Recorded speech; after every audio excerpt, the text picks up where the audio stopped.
La RTI, la BRVM et NCA Finance vous présentent Flash Bourse.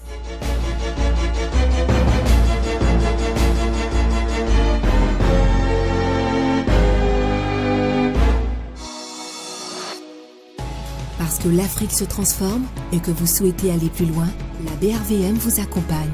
Pour vous, nous renforçons la dynamique de l'investissement et brisons les barrières pour mieux exploiter le potentiel économique de l'UEMOA. Parce que la technologie évolue, pour vous, nous créons de nouveaux produits et élargissons les horizons de placement. Avec la BRVM, investissons pour une croissance plus forte et mieux partagée. Bonjour, excellent dimanche à vous au programme de votre Flash Bourse, les indicateurs du marché de la BRVM, l'analyse de Christ Kouakou de NCA Finance et pour finir, notre séquence culte, comprendre la bourse et son fonctionnement. Cette semaine, la valeur totale des transactions enregistrées s'établit à 6,17 milliards de francs CFA pour 4 187 477 titres échangés. Les négociations ont porté sur 53 valeurs, dont 40 sur le marché des actions et 13 sur celui des titres de créance.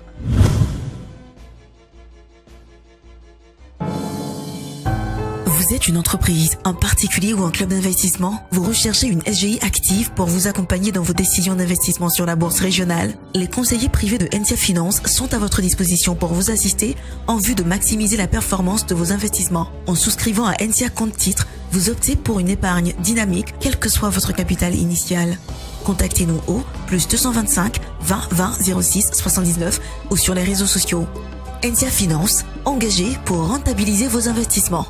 Bonjour Christ, comment allez-vous? Nous sommes impatients d'entendre votre point de vue sur l'évolution du marché cette semaine. Bonjour Alexis, très bien merci. La BRVM a été plutôt stable sur la semaine avec des indices BRVM 10 et BRVM Composite fluctuant légèrement. En effet, l'indice BRVM 10 est passé de 206,61% à 206,55 points, soit un faible repli de 0,03%. Et l'indice BRVM Composite, pour sa part, a progressé légèrement de 0,07% à 223,62 points contre 223,47 points la semaine dernière. En termes d'événements à mettre en avant cette semaine, nous avons premièrement le fractionnement du titre BOA Mali qui sera effectif le 22 décembre 2017 avec un rapport de 5 actions nouvelles pour une action ancienne. Les publications des rapports d'activité au troisième trimestre de 5 entreprises, à savoir Filtissa Côte d'Ivoire, BOA Côte d'Ivoire, Bolloré Africa Logistique Côte d'Ivoire, BCC et SICAP Côte d'Ivoire. Et dernièrement, la publication d'un communiqué de NCA Banque Côte d'Ivoire. En termes d'événements importants pour la semaine prochaine, nous retenons principalement la première cotation d'Ecobank Côte d'Ivoire ce 12 décembre 2017, dont la période de souscription a débuté le 27 septembre 2017 et a été clôturée le 28 septembre à 10h, relatant ainsi un grand succès de l'opération. D'accord Christ, parlez-nous des résultats au troisième trimestre de ces 5 sociétés. Avec plaisir Alexis. Commençons par la BOA Côte d'Ivoire qui annonce un produit net bancaire en hausse de 5,2% depuis le début de l'année jusqu'au 30 septembre 2017 en conséquence d'une hausse des encours moyens de crédit. Un coût du risque en forte baisse permet de dégager à fin septembre 2017 un résultat net de 7 687 millions de francs CFA, soit une hausse de 10,9%. La banque anticipe un regain d'activité sur la fin de l'année, avec néanmoins un modeste impact sur les résultats. Concernant la BCC, le produit net bancaire progresse de 8,7% pour s'établir à 33,8 milliards de francs CFA par rapport à septembre 2016. On note également une croissance significative des encours moyens de crédit à la clientèle de 22,6%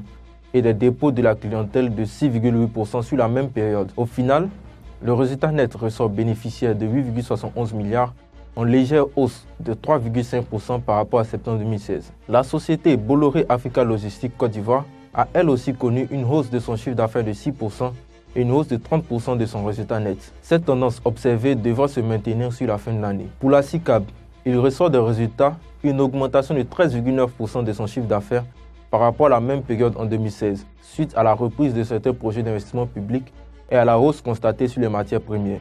Ainsi, sur le trimestre, le tonnage de câbles fabriqués vendus a augmenté et les efforts de développement à l'export se font remarquer avec une hausse de 23,3%. Ce niveau de vente, combiné à une diminution des charges d'exploitation, nous font ressortir à un résultat en forte hausse de 588%. Notons particulièrement que les chiffres ne concernent que le trimestre et non le cumul depuis le début de l'année. Pour terminer, La société Filtissa Côte d'Ivoire a connu une hausse de son chiffre d'affaires de 10%. Cependant, malgré une légère baisse de 3% du résultat des activités ordinaires, le résultat net ressort à 1132 millions de francs CFA, en hausse de 22%. Une nette accélération de l'activité est attendue pour la fin de l'année. Notons comme information complémentaire qu'elle a procédé à son assemblée générale extraordinaire le vendredi 8 décembre 2017 et prévoit de distribuer un dividende complémentaire net de 1200 francs par action.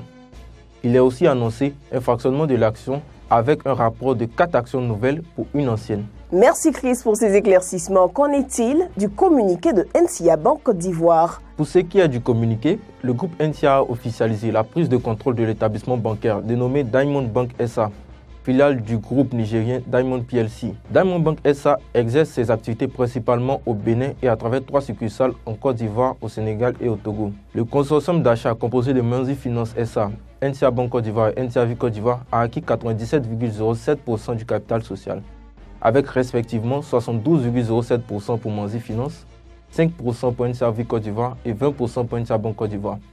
Le dénouement de l'opération est intervenu le vendredi 24 novembre 2017. Cette opération va permettre l'expansion du pôle banque du groupe NCA à travers la sous-région qui est désormais présente dans 5 pays. Il faut noter qu'en ayant une participation de 20% dans Diamond Bank SA, NCA Banque Côte d'Ivoire bénéficia aussi de ces résultats. Ce qui veut dire aussi que les investisseurs qui ont la valeur NCA Banque en portefeuille bénéficieront de cette acquisition à moyen et long terme. Merci Chris pour toutes ces informations et on vous retrouve avec beaucoup de plaisir la semaine prochaine. Comprendre la dénomination d'une obligation cotée à la BRVM.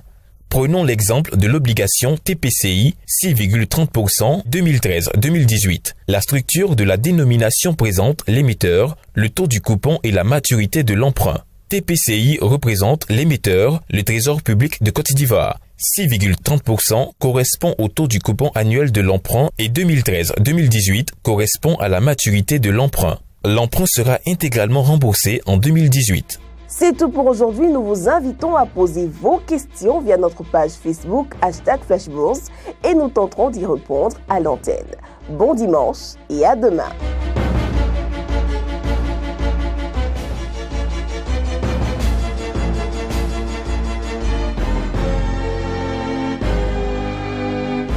La RTI, la BRVM et NCA Finance vous ont présenté Flash Bourse.